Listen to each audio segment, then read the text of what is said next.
আসসালামু আলাইকুম।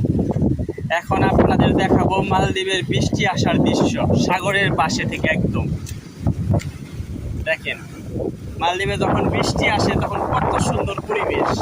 আসলে সাগরের পাশে থেকে বৃষ্টি দেখার দৃশ্যটা অনেকটাই ভালো লাগে। সাগরের পাশে এসে এরকম শ্বাস সুন্দরভাবে নিঃশ্বাস নেওয়াটা আসলে অনেকটা ভালো। দেখেন কত সুন্দর সাগরের দৃশ্যটা, কিন্তু অসাধারণ, তাই না?